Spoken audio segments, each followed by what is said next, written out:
Iran में महिलाओं के लिए ड्रेस कोड इतने सख्त हैं कि सार्वजनिक स्थल पर कोई महिला अगर भड़काऊ लिबास पहन ले तो जेल हो जाएगी।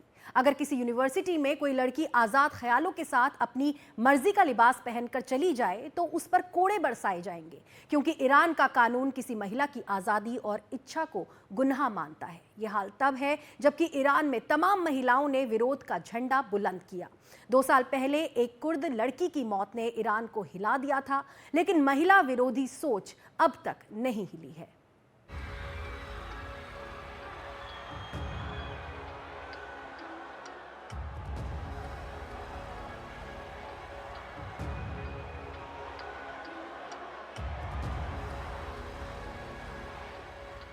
आयतुल्लाह अली खामनेई ईरान के इस सुप्रीम लीडर के इशारे के बगैर ईरानी सत्ता में एक पत्ता तक नहीं हिलता। इनका इशारा ही ईरानी हुकूमत के लिए सबसे बड़ा हुक्म होता है। लेकिन इनकी इस्लामिक क्रांति की कीमत ईरानी महिलाओं को सबसे ज्यादा चुकानी पड़ती है।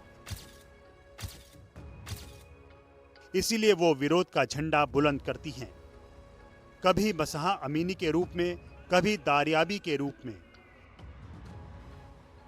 गांव, छोटे शहरों की जो वीमेन है वो काफ़ी कंजर्वेटिव है और वो संख्या भी उनकी बहुत है और वो रिजीम के साथ नज़र आती हैं, हिजाब में भी नज़र आती हैं। लेकिन ये था कि हिजाब का जो मूवमेंट हुआ उसके बाद से काफ़ी हम देख रहे हैं ईरान के अंदर जो तस्वीरें आ रही हैं, रिपोर्ट्स आ रही हैं, वहाँ से उससे लगता है कि काफ़ी छूट गवर्नमेंट ने दे दी है, इसलिए कि बड़ी संख्या में तेहरान और बड़े बड़े शहरों में लड़कियां बगैर हिजाब के भी नज़र आ रही हैं। लेकिन वो चाहते हैं कि ड्रेस कोड एक मॉडेस्टी बनी रहनी चाहिए ताकि इस्लामिक सोसाइटी या इस्लामिक कल्चर उसके ऊपर इनका एम्फेसिस काफ़ी है।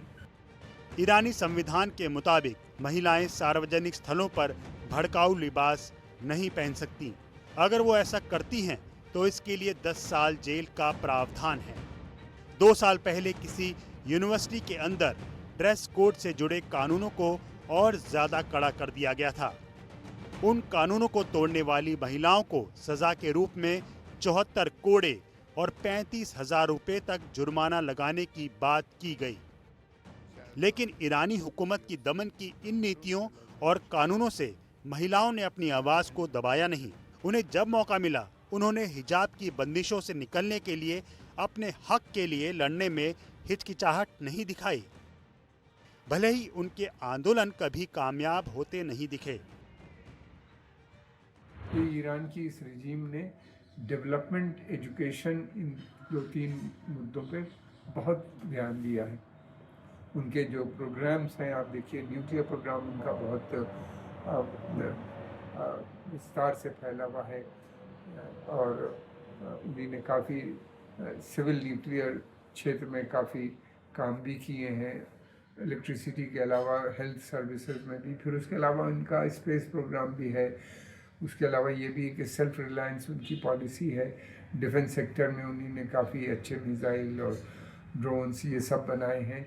और इसके अलावा इंडस्ट्री 2 मोटर कार भी वो वहीं पर डेवलप की हैं और बनती हैं और काफ़ी अच्छी बताई जाती हैं। उसका एक्सपोर्ट भी ये करने लगे हैं।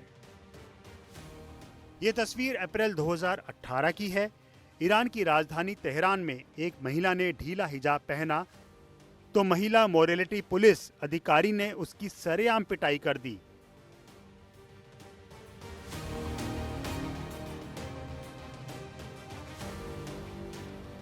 इस घटना की दुनिया भर में चर्चा हुई, लेकिन ईरानी हुकूमत की कान पर जूं तक नहीं रेंगी।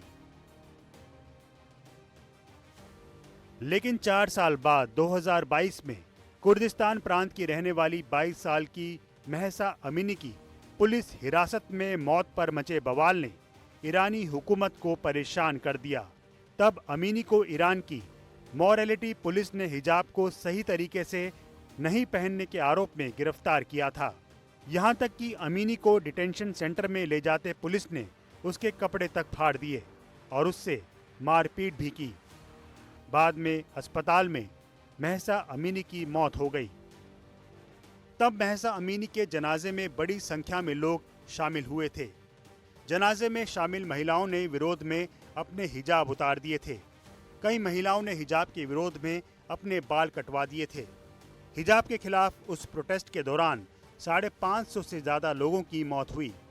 हजारों लोगों ने डर छोड़कर अपनी गिरफ्तारियां दी। उस विरोध का नतीजा ये हुआ कि 3 महीने बाद ईरान पुलिस को मॉरलिटी पुलिस को खत्म करना पड़ा।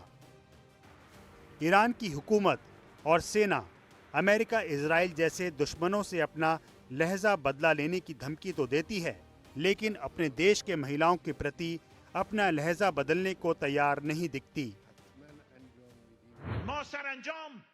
हम हमेशा अमेरिका और इजराइल को चेतावनी देते हैं कि यदि उन्होंने अपना व्यवहार नहीं बदला तो वो पतन और विनाश की ओर बढ़ेंगे।